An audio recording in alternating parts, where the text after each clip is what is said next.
size, you need 3 things to thread a needle: a bird's beak, a needle, and a piece of yarn. To start, you're going to take your bird's beak. Think of this like a beak of a bird. The bird is very hungry.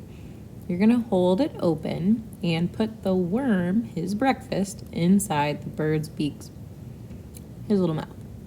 The yarn can stick out the top, and that's fine. You're going to use the edge of the little piece of paper or bird's beak to stick through the eye of the needle.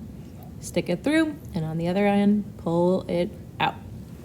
You want to pull about 5 or 6 inches out. You don't need the bird's beak anymore, but you want to make sure that your yarn is long enough on the other side so that it doesn't keep falling out the needle. I like to hold my fingertips like little pinchers on the edge of the needle when I'm sewing. This helps to ensure that the thread doesn't come out of the eye of the needle when I'm sewing or weaving. Let's talk about your loom. This cardboard thing is called a loom. It's going to hold your weaving. Start with your piece of yarn, and you want to keep the tail end about the size of your cardboard. You're going to take that tail and stick it up underneath the first slot of your loom. Leave the tail in the back. You can forget about it for now. Just let it hang out. Then you're going to take the remainder of your yarn and you're going to wrap it up and down like guitar strings on your loom. These strings are called the warp strings. They go up and down. You will notice that they're straight on the front, but they're diagonal on the back. This is normal. Straight on the front, diagonal on the back. Perfectly normal. Now that you're finished, you're going to take your tail and you're going to be tying a knot to the extra long piece on the other side. So what you should do is take your tail and create a diagonal line across the back to stretch it over to your longer string. You're going to tie a knot. So basically, make an X, squish it down, make a loop around your finger, and stick the tail through the loop. This makes a knot, kind of like when you're tying your shoes.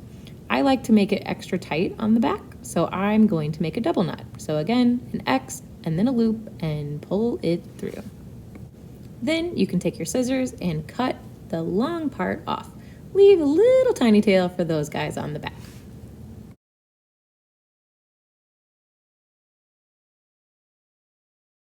Let's talk about weaving.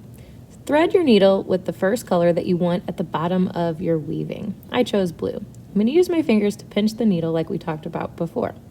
I'm going to start under my first warp string and move from the left to the right hand side.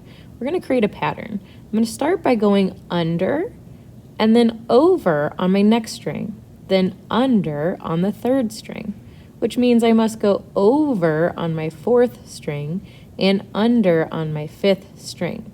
I'm just kind of making my needle like a snake and going under, over, under, over. Notice I'm taking my fingers and pinching that string until I get closer to the end of my yarn. I want to leave a little bit of a tail here, especially on that first one. When I get close, you'll see my tail, and I'm going to shove it up underneath the slot to the back. I'm going to let it hang out back here. If it helps you to tuck it under the back, that's fine. We're going to forget it's there for a little bit. Then I'm going to take my fingers and comb or push down my yarn. I'm just scooting it down to the bottom. Then you will notice that I went under on my very last warp string. This means that now I must go over to make it back the other way.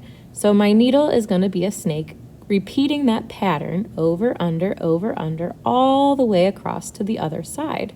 Notice I'm using both hands to kind of make this happen. Notice how I have this loop over here? I can't have string hanging on that side because I need to get to the left. So I'm going to use my other hand's pinchers and I'm going to pull it to the other side. Now that I get to the end, I have to stop. Don't pull too tight. Otherwise, you'll have your strings look like your thing's going on a diet. It'll look like it's bending in. We don't want that. So scoot, scoot, scoot. You kind of want it to be loose. It's just trying to give that last string a hug.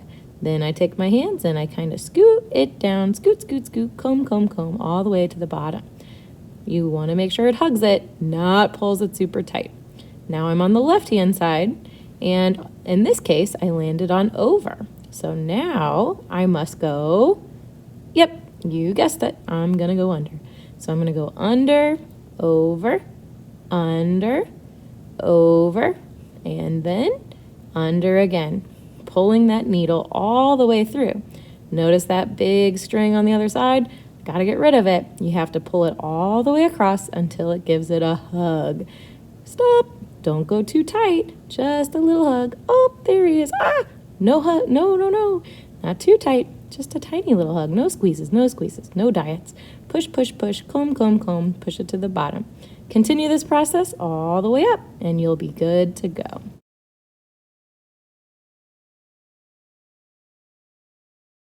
Okay, so let's talk about changing colors. You can change colors as many times as you want. Basically, you need to make the string that you've been using and you need to turn it into the next string. So you're going to take that string and you're going to pull the needle off momentarily. Set it aside so you don't lose it. Then you're going to take your old string and you're going to join it to your new string by tying a knot. Make an X with a loop underneath, stick it through the loop, and pull it down. I like to do a double, so make an X, stick it through the loop, and pull it tight. You'll notice that there's some strings hanging off. You can give those a haircut. Snip and snip. Now the two strings have become one. So basically, if you're talking about your new string, one end got a knot and the other end is going to get the needle. Use the bird's beak and thread your needle just as you did before and just keep on weaving. Nothing new to see here, just weave, weave, weave, over, under, over, under. Good job, guys.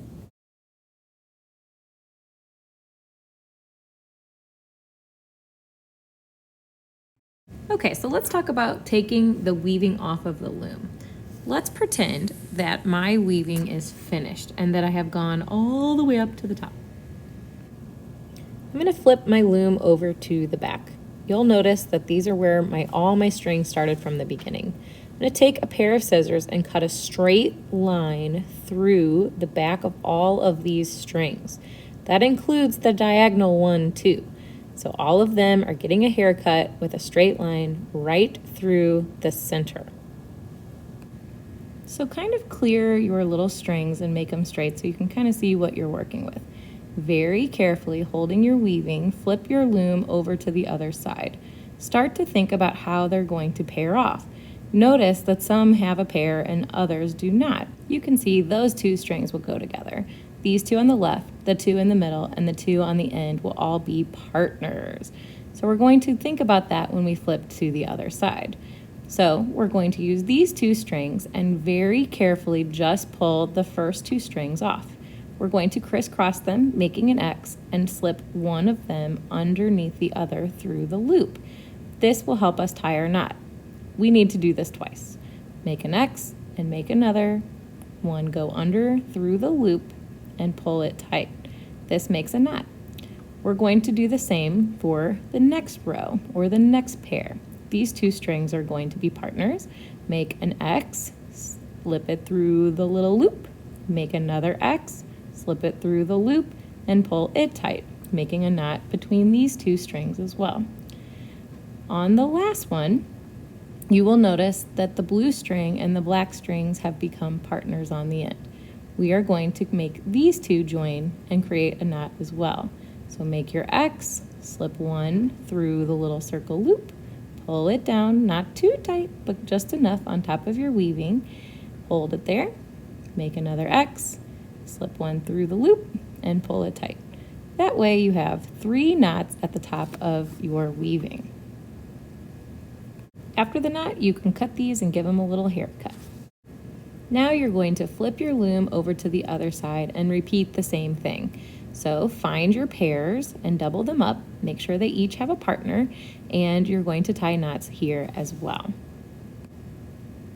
Once you've tied all your knots, you can give them a haircut to your liking. And there's your weaving. I hope you had fun. Thanks for watching.